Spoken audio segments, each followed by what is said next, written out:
আলহামদুলিল্লাহ, যাত্রাপুর দক্ষিণ পাড়া বীর মুক্তিযোদ্ধা মোহাম্মদ আবু তাহের হাফিজিয়া মাদ্রাসা এতিমখানা কমপ্লেক্সের উন্নয়ন উপলক্ষে প্রায় নদী নালা খাল বিল সব পানিতে ভরপুর। এর মধ্যে দেখা যায় জাল মারলেই মাছ হয়। এখন যদি মাছ বেশি পাওয়া যায় ধরতে মজা আছে না নাই? আসতে বলবেন আছে না নাই? নাকি বেশি মাছ পাওয়া যায় প্রত্যেক এটার কি বলে জাল মারলি এটারে কি বলেন আপনারা? হ্যাঁ, ওই যে একবার যে মারে এই কোনই জাল নাকি, এটা একবার মারলেন মাছ হলো, মাছ পেলেন, এরপরে আরো পাওয়ার সম্ভাবনা থাকলে মারেন নাকি যে আর দরকার নেই? হ্যাঁ, মাহফিলগুলোর উদাহরণ যদিও এর সাথে যায় না, এরপরে বুঝার জন্য বলছি। প্রত্যেকটা মাহফিলই কোরআন থেকে কথা বলা হয়, কথা বলুন ঠিক না? সেখানে বরকত রহমত নেয়ামত আছে না নাই? আসতে বলুন আছে না নাই? হায়াত শেষ হয়ে যাক আজকে, কালকে কি মাহফিল আর আসতে পারবো আমরা? এই সুযোগটা কাজে লাগানো দরকার। এই পৃথিবীর বিরাট খাতায় পাঠ্য যেসব পাতায় পাতায় নানানভাবে নতুন জিনিস শিখছি দিবারাত্র। কাজী নজরুল বলেছিলেন যে বিরাট এক খাতা, যেন প্রত্যেক পৃষ্ঠায় পৃষ্ঠায় শিক্ষা আছে না নাই? প্রত্যেকটা মাহফিলে শিক্ষা আছে না নাই?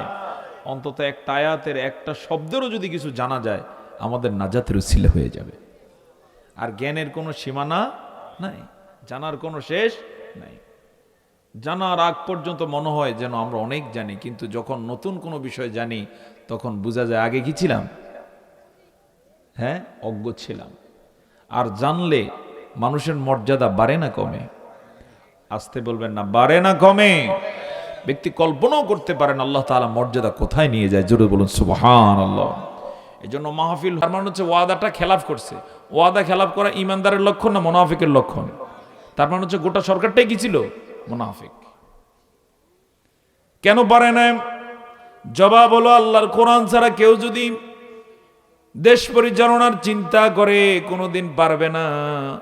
যতদিন ফাঁকি ঝুঁকি করে চালাইতে পারে এটাই তাদের ইনকাম। কিন্তু সত্যিকার অর্থে দেশকে যদি, মানুষকে যদি শান্তি দিতে হয়, শান্তির একমাত্র কিতাব আল কোরআন। এই কোরআনের বাইরে গিয়ে কোনোদিন শান্তি দেয়া যায় না। আসতে বলবেন না, কথা ঠিক না? কোরআনের বাইরে কোনো শান্তির গ্যারান্টি নেই। যে বলবো যে কোরআনের বাইরে আমি শান্তি দিতে পারবো, তাহলে আপনি খোঁজ নিয়ে দেখেন ওর চেয়ে বড় প্রতারক আল্লাহ দুনিয়াতে আর নাই। কারণ কোরআন কার কালাম?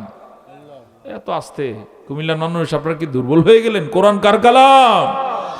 এই কোরআন ছাড়া কোনোদিন কেউ কাউকে শান্তি দিতে পারবে না। কারণ পৃথিবীটা কার? আমরা কার সৃষ্টি?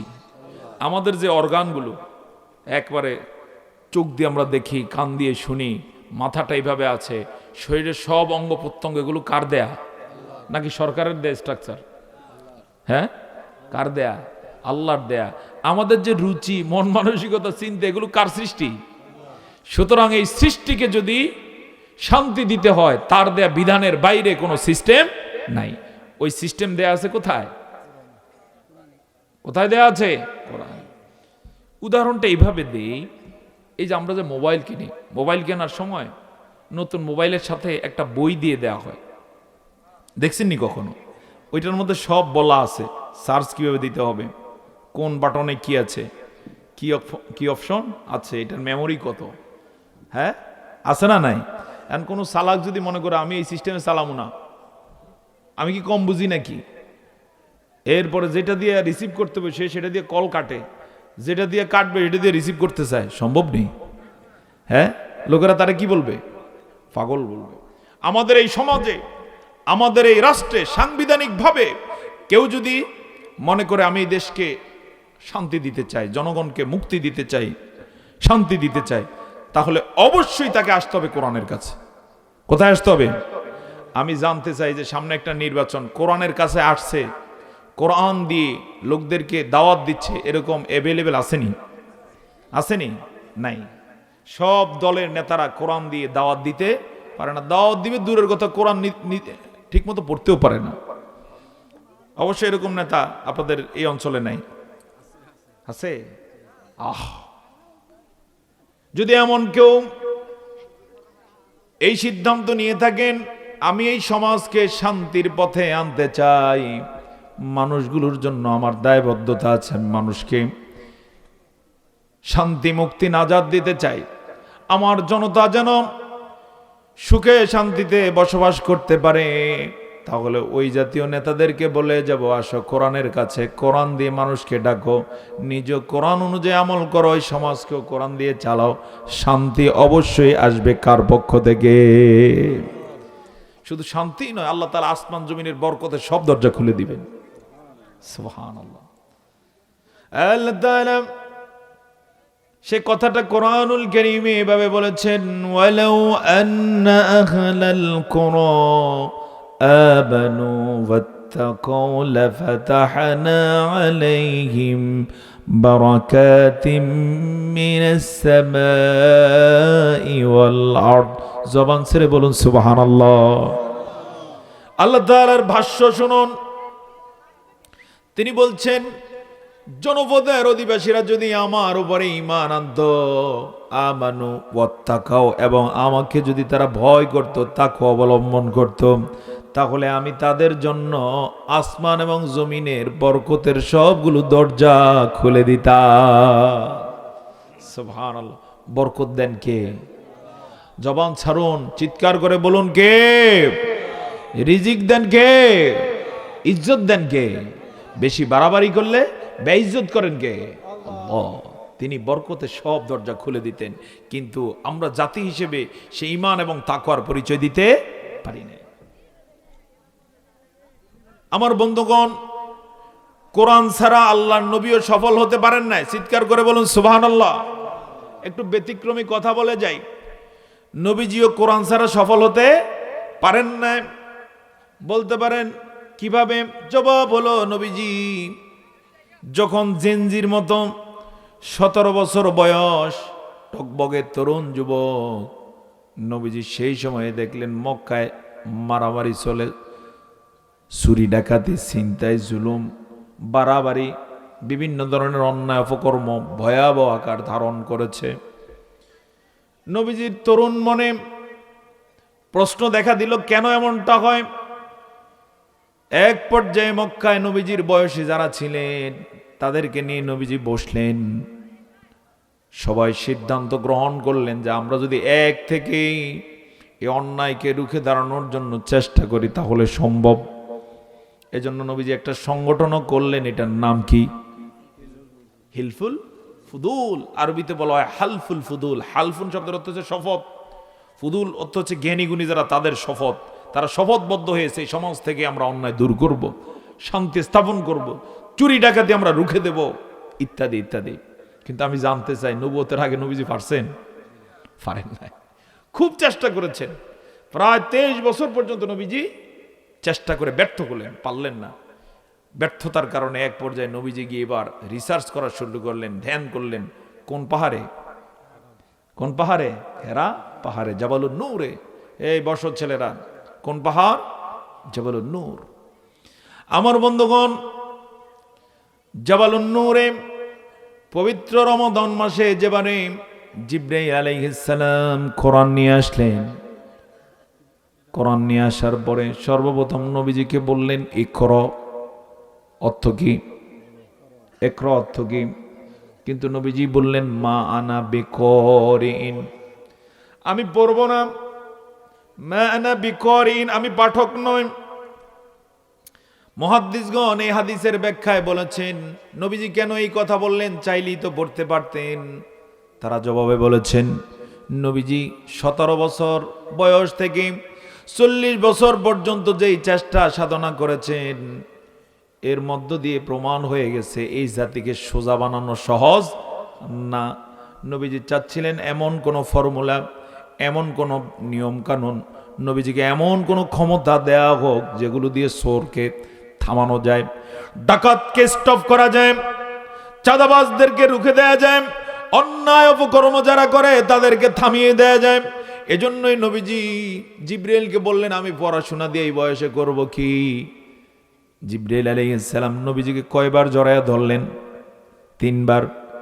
তৃতীয়বার জড়িয়ে ধরে ছেড়ে দিয়ে যখন বললেন ইকরা বিসমি রাব্বিকাল্লাযী খলাক খলাকাল ইনসানা মিন আলাক ইকরা ওয়া রাব্বুকাল আকরামুল্লাযী আল্লামা বিল কলম আল্লামাল ইনসানা মা লাম ইয়ালাম।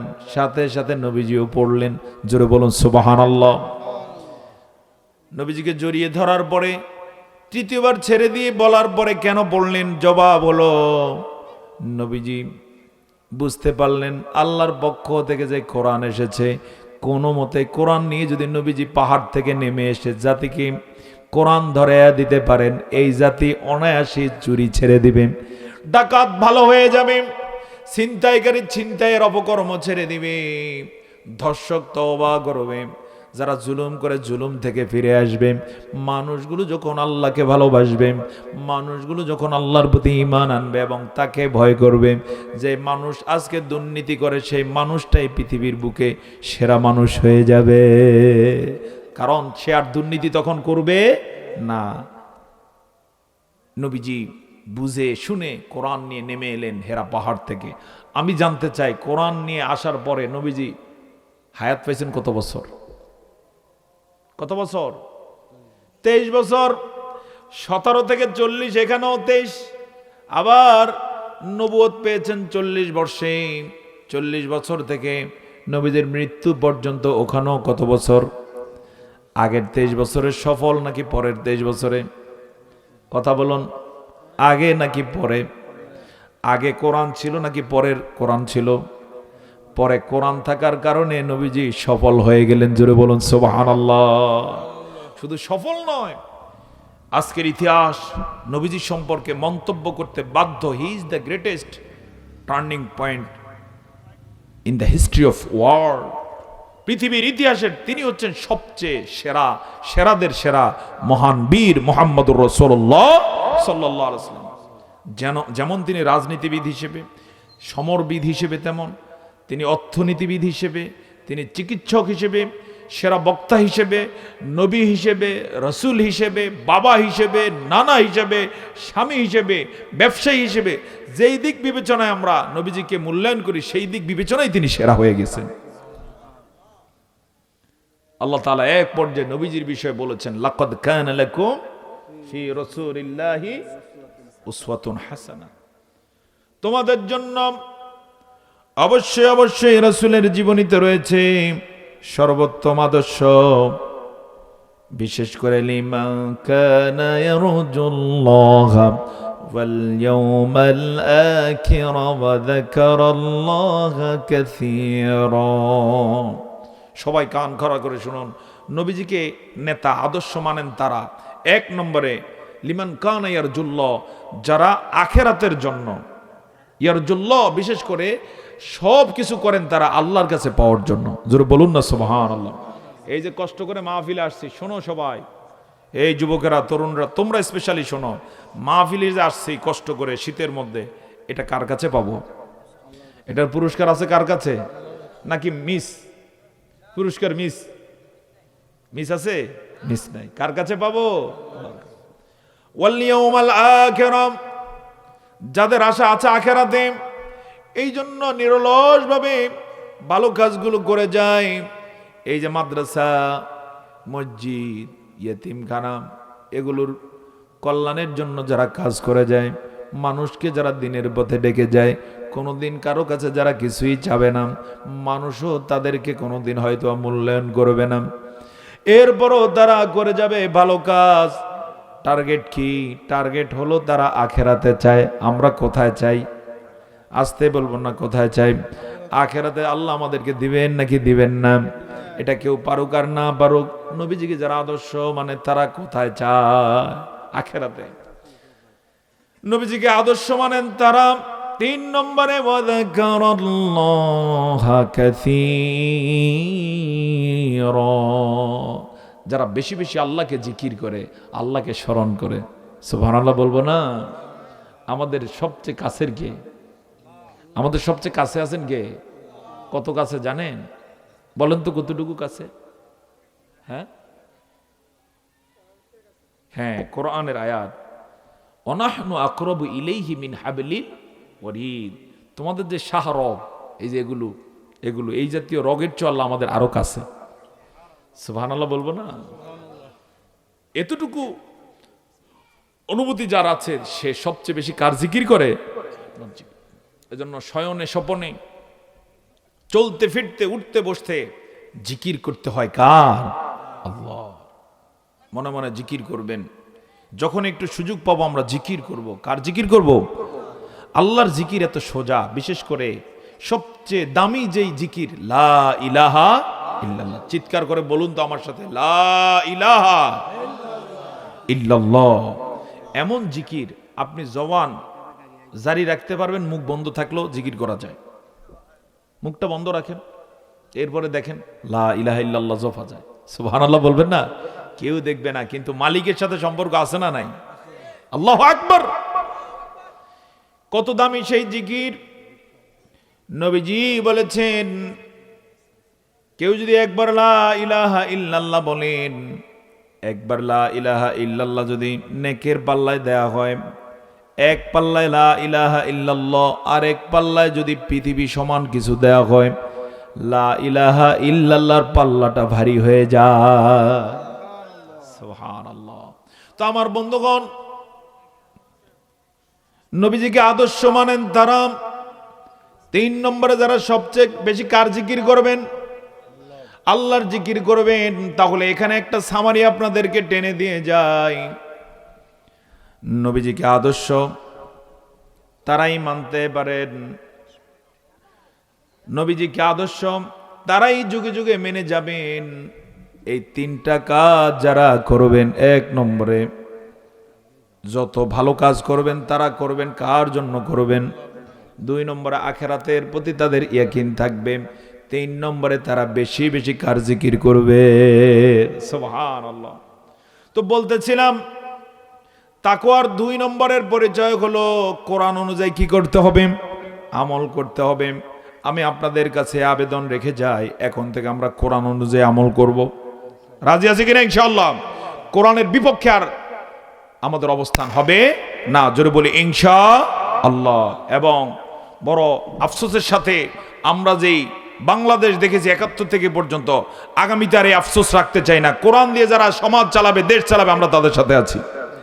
কোরআন আছে যেখানে, সকলে চিৎকার করে বলুন, কোরআন আছে যেখানে, কোরআন নাই যেখানে। পারবেন কিনা এটার উপরে থাকতে? কোরআন আছে যেখানে, আমরা আছি সেখানে। এটা যদি হয় তাহলে দেখবেন আগামী সংসদের চেহারা পাল্টে যাবে। জোরে বলুন ইনশাআল্লাহ। বড় আফসোস, আমাদের এত দামি সংসদ আল্লাহর কোরআন দিয়ে একদিনও চলে নাই। তাকওয়ার 3 নম্বরের পরিচয় হলো আর-রিদা বিল কালিল।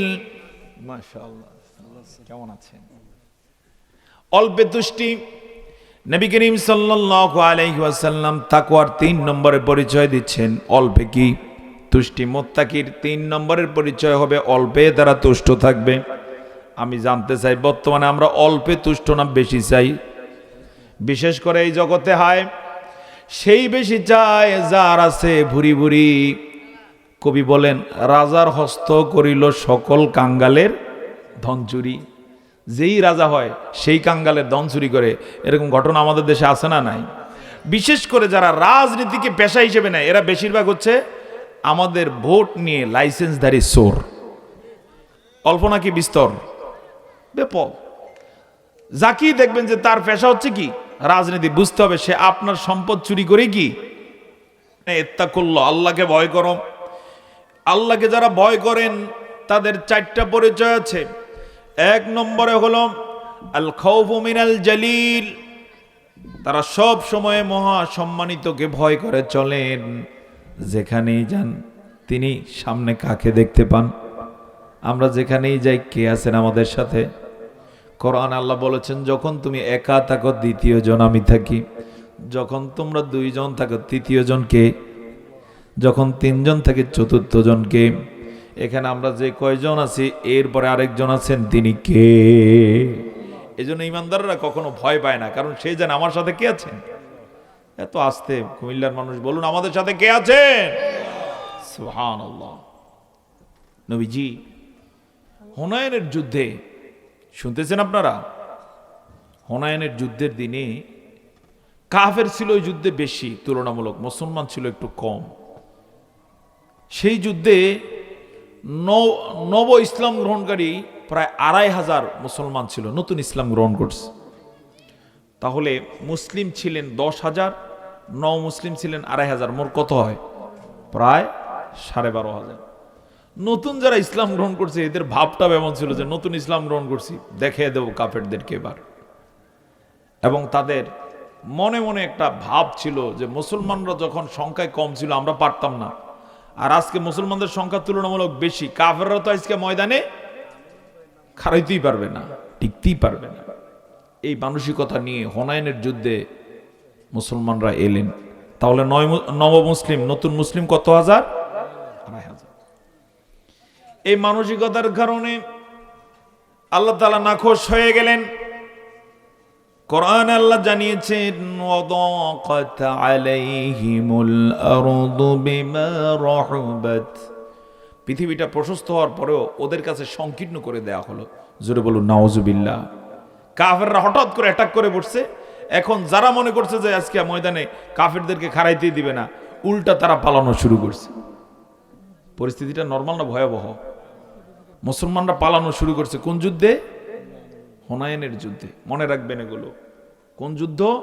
হুনাইনের যুদ্ধ। কি ভয়াবহ বিষয়। নবীজি দেখলেন মাত্র কয়েকজন ছাড়া বাকি সব ১২,৫০০ ময়দান ছেড়ে পালিয়ে গিয়েছে, পিছনে সরে পড়েছেন। ও কুমিল্লাবাসী, কান কারা করে শুনুন, নবীজি কত সাহসী ছিলেন, আমাদের নবীজি কত মহান বীর ছিলেন। এখান থেকেই প্রমাণ হয়ে যায়, নবীজি যখন দেখলেন সব সরে পড়েছে, তিনি ময়দানে বুক টান করে খাড়িয়ে গেলেন, দাঁড়িয়ে গেলেন। চিৎকার করে বলুন আল্লাহু আকবার। নবীজি বলে উঠলেন, আনা নবী লা কাযিব, আনা ইবনু আব্দুল মুত্তালিব।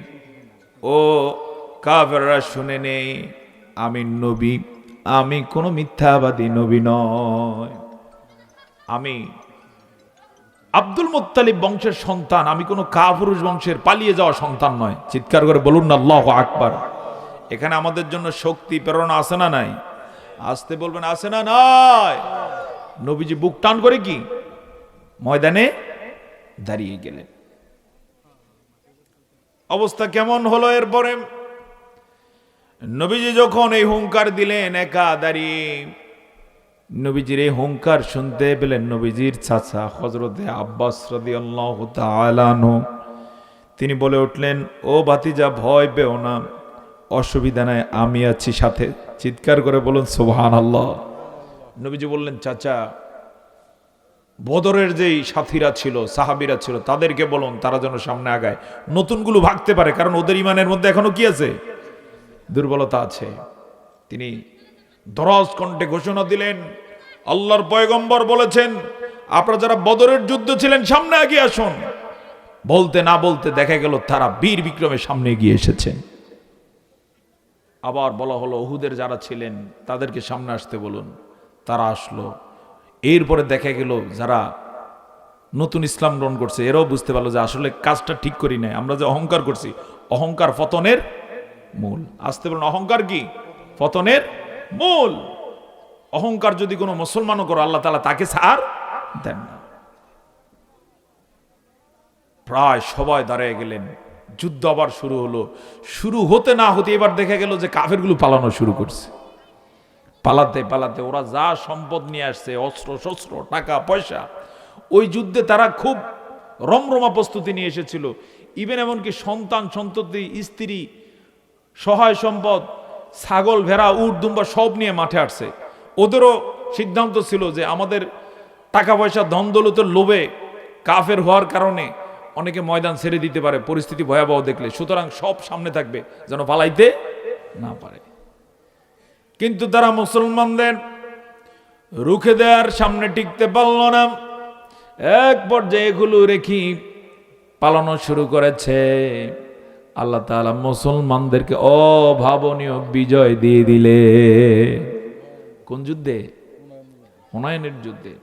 এই যুদ্ধে শুধু 24,000 উট মুসলমানরা গনিমত পেয়েছে। সুবহানাল্লাহ বলতে পারলে না? কত হাজার?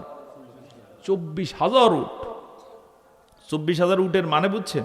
যেন 24,000 প্রাইভেট কার। এক একটা উটের দাম এক একটা প্রাইভেট কারের কি সমমানের হয়ে যায়। তার মানে হচ্ছে এতগুলো সম্পদ শুধু উট থেকে আল্লাহ দিয়েছেন।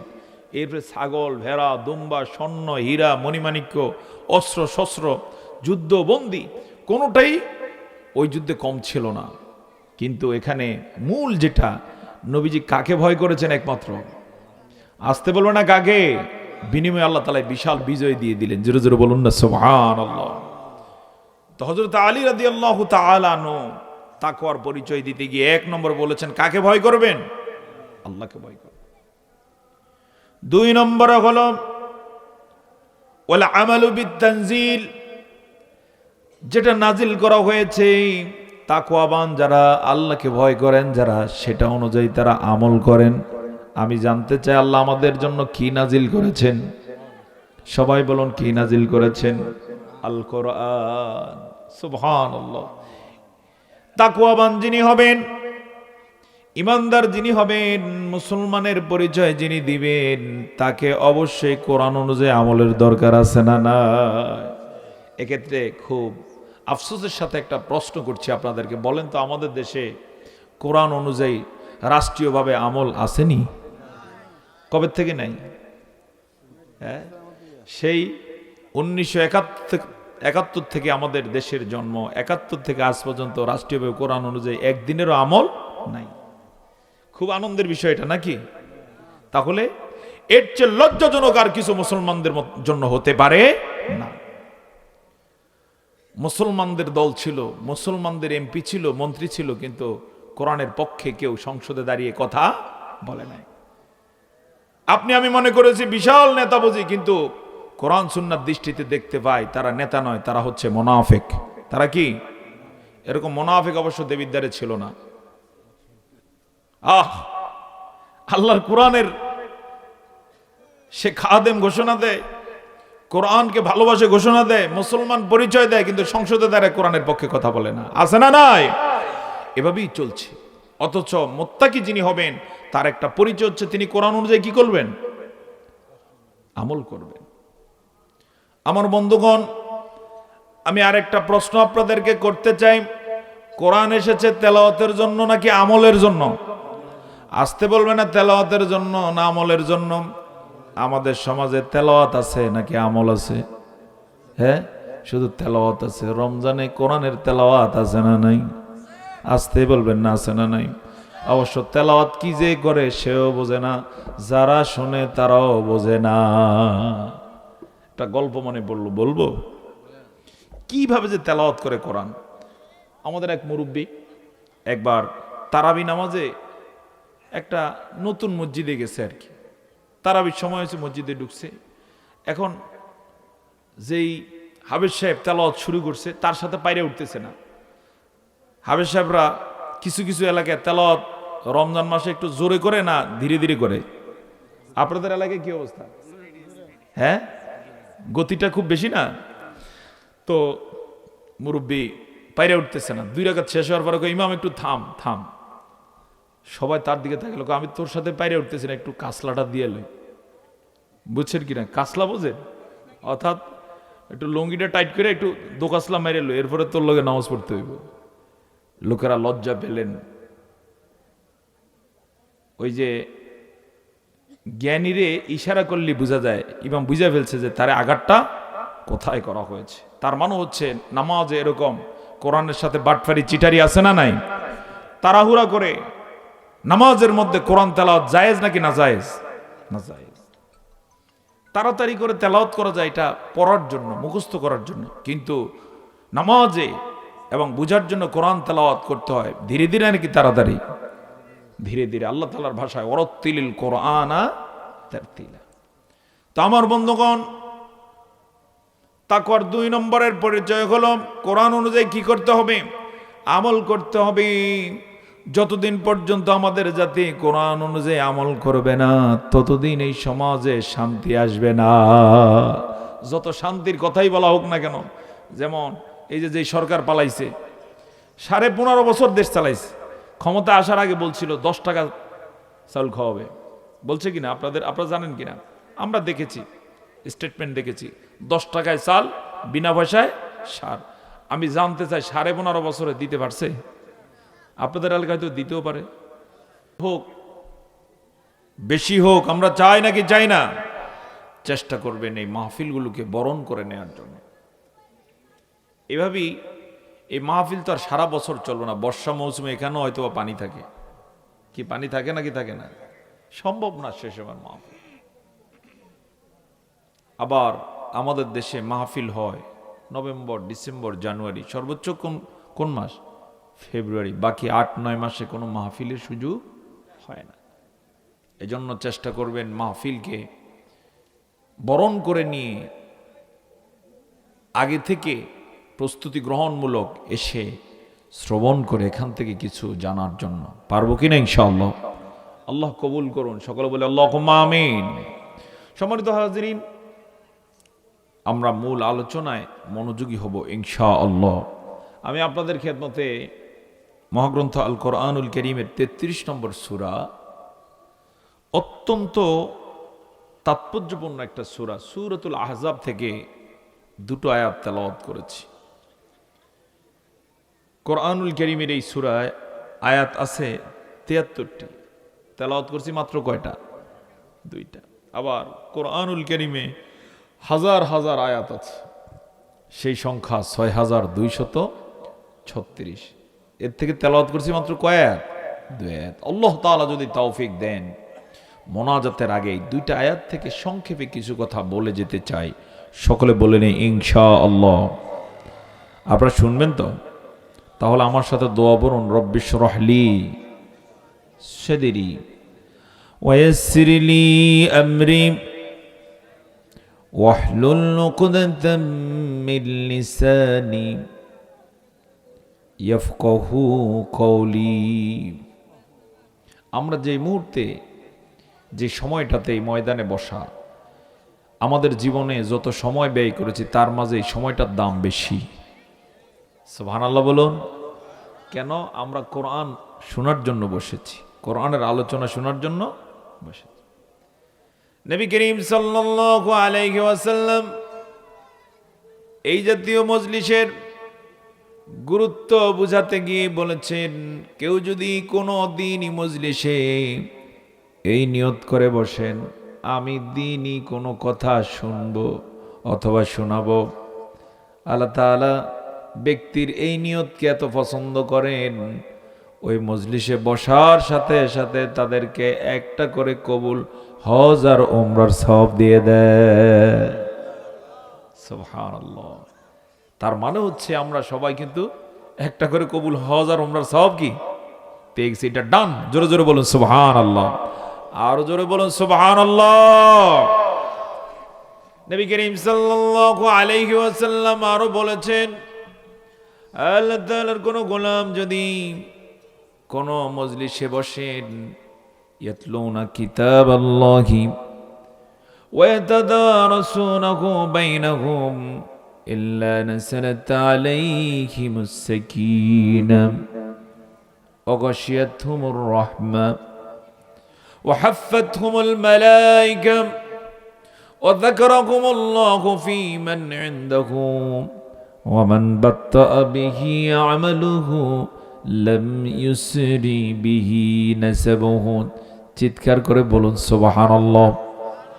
নবীজি বলেছেন, কেউ যদি কোনো ময়দানে, কোনো মজলিসে, আল্লাহর কোনো ঘরে এই নিয়ত করে বসেন, সেখানে তারা কোরআন শ্রবণ করবেন, এর আলোচনা পর্যালোচনায় অংশগ্রহণ করবেন, এর বদৌলতে তাদের উপরে আল্লাহর পক্ষ থেকে প্রশান্তি নাজিল হয়, রহমত তাদেরকে ডেকে রাখেন, রহমতের ফেরেশতাগণ তাদেরকে ঘেরাও দিয়ে রাখেন।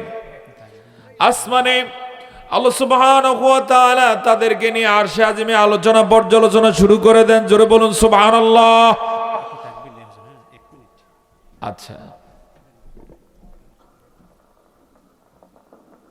নারে তাকবীর, নারে রিসালাত। আলহাজ মোবারক হোসেন শাহীন শিকদার সাহেবের আগমন যাত্রাপুরের পক্ষ থেকে, যুবক ভাইদের পক্ষ থেকে নারে তাকবীর, নারে রিসালাত। প্রধান অতিথির আগমন জনাব আলহাজ মোবারক হোসেন শাহীন শিকদার সাহেবের আগমন। নারে তাকবীর।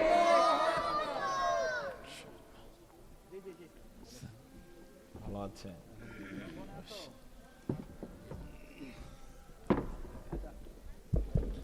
একটু জিকির করে নে, লা ইলাহা ইল্লাল্লাহ। বসে যান আপনারা। সুবহানাল্লাহ ওয়ালহামদুলিল্লাহ, লা ইলাহা ইল্লাল্লাহ।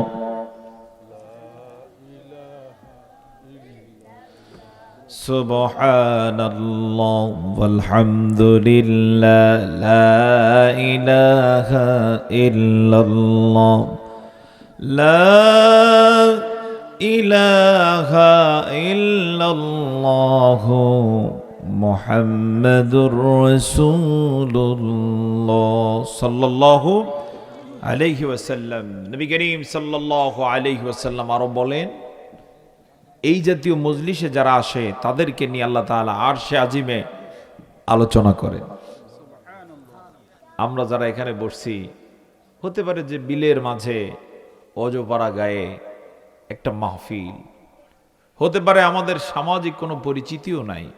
আমেরিকানরা আমাদেরকে চেনে না, নাকি চিনে? রাশিয়ানরা আমাদেরকে চেনে না, জাপানিজরা আমাদেরকে চেনে না। অসুবিধা নাই, কোরআনের মজলিসে বসার কারণে রাজাদিরাজ আল্লাহ তাআলা, যিনি সকল কিছুর মালিক, তিনি আমাদেরকে নিয়ে আলোচনা করতেছেন। আল্লাহু আকবার। এজন্য আমরা খুশি হয়ে চিৎকার করে জবান খুলে সকলে মিলে পড়ছি আল্লাহু আকবার। সম্মানিত যাত্রাপুরবাসী, আমরা আলোচনায় মনোযোগী হব ইনশাআল্লাহ। তো আমি আপনাদের সামনে তেলাওয়াত করছি কোন সূরা থেকে? সূরা আহজাব। হ্যাঁ, আমাদের অতিথি ঠিকই আপনাদের আগে বলে দিয়েছেন। এই যে যুবকেরা, তোমরা কি আসো? যুবক যুবক আসো কারা কারা? একটু তাকবীর দাও তো তোমরা যুবক। লিল্লাহে তাকবীর। মাশাআল্লাহ, আছে তো। যুবকরাই হচ্ছে আগামীর ভবিষ্যৎ। কথা বলুন ঠিক কিনা? যুবকরা চাইলে অনেক কিছু করে ফেলতে পারে, যেটা বুড়ারা পারবে না। তবে সকলেরই ঐকান্তিক প্রচেষ্টায় অনেক কিছু সম্ভব হয়ে যায়। এই যে 24-এ যে বিজয় হয়েছে, বলেন তো ভূমিকা কাদের? হ্যাঁ, জেনজি যারা, কারা? জেনজির ব্যাখ্যা জানেন তো? জেনারেশন জুম, অর্থাৎ যারা জুমে পড়াশোনা করতে হয়েছে। তো জেনারেশনের জেন আর জুমের জি, এই জন্য তাদেরকে বলা হয় জেনজি। তাদের ভূমিকাটা দেখুন, যে গভর্নমেন্টকে 15 বছরে বড় বড় রাজনৈতিক দলগুলো মিলে কিছুই করতে পারে নাই, কিন্তু জেনজি নামছে, তাদের এই ঐতিহাসিক পদক্ষেপের কাছে, মুভমেন্টের কাছে আত্মসমর্পণ করে পালিয়ে যেতে বাধ্য হয়েছে। এই যুবকেরা যুগে যুগে যখনই জেগে উঠেছে, ওই জাতি জেগে উঠেছে, আর যুবকরা যখনই বিভ্রান্ত হয়েছে, ওই জাতি ধ্বংস হয়ে গেছে। কথা বলুন ঠিক কিনা?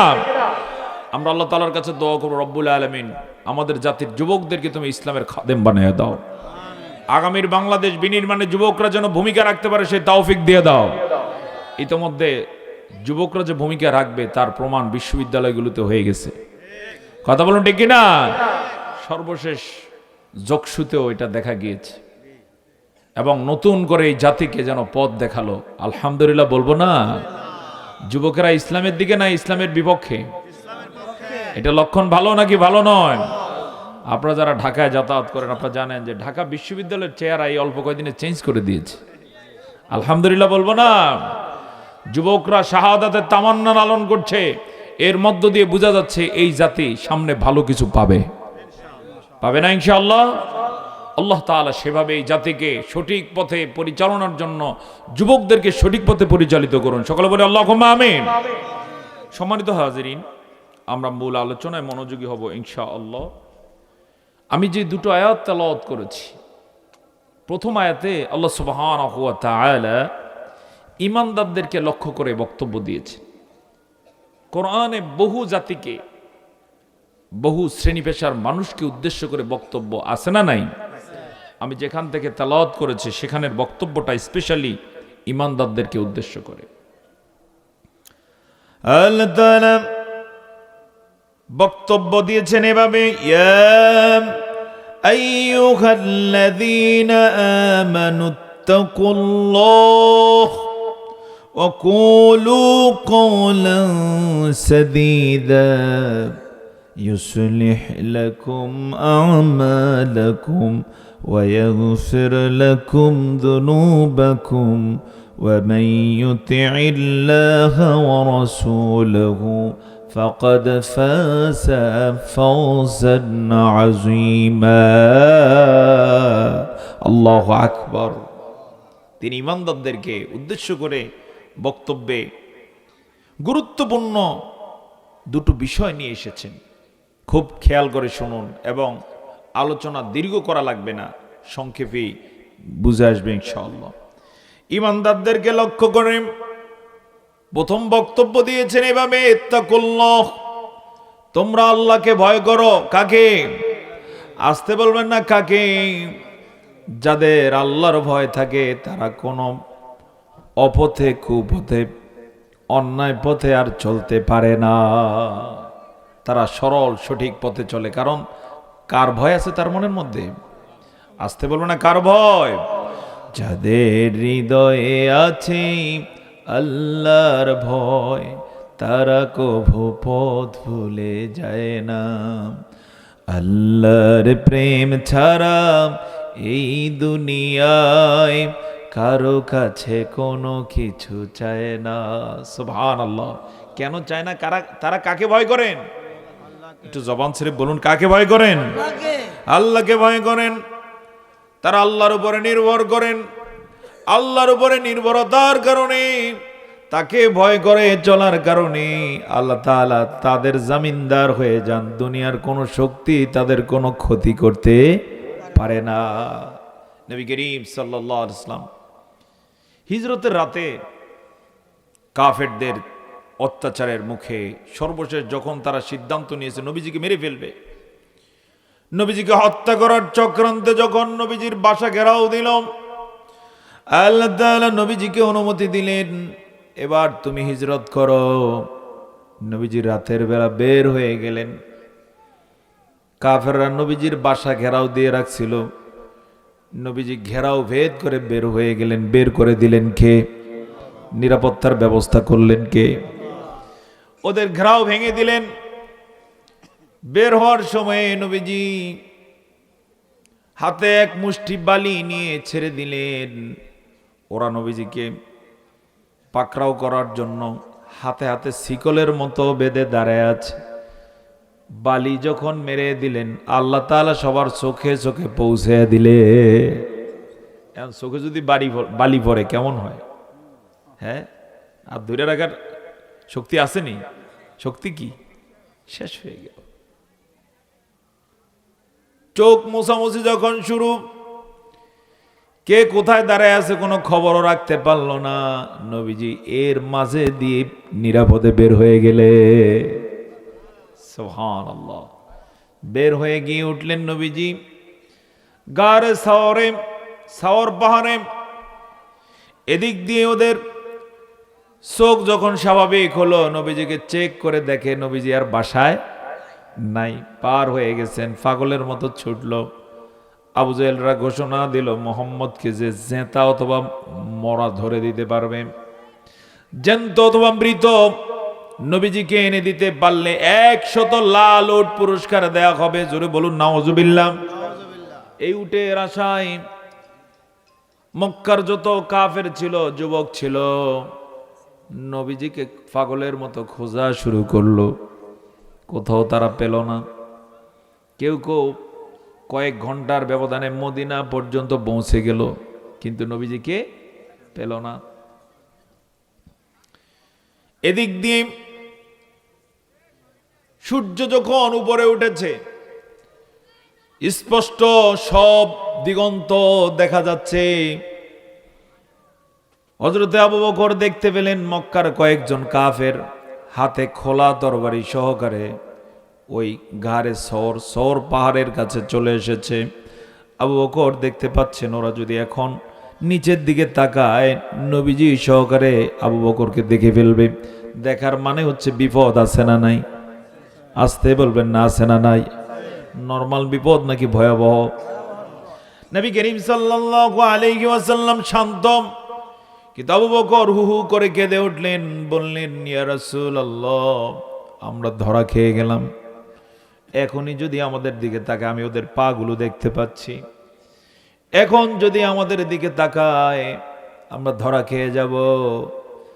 নবীজি শান্ত ভাষায় বলে দিলেন, আবু বকর লাম তাহজান ইন্নাল্লাহা মা'ানা।